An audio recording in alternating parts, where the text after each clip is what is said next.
गोटे shirt type अच्छे देख एपी रो टीएन दत्त अच्छी 2n+3 हेले S10 केते देख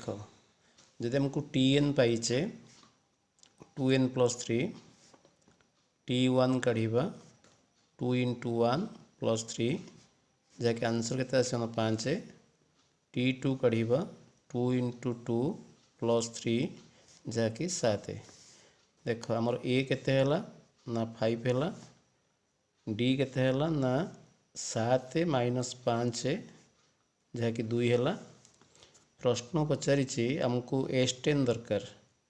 S10 फॉर्मूला ला 10/2 whole into 2a 2 × 5 10 - 1 into d that is 2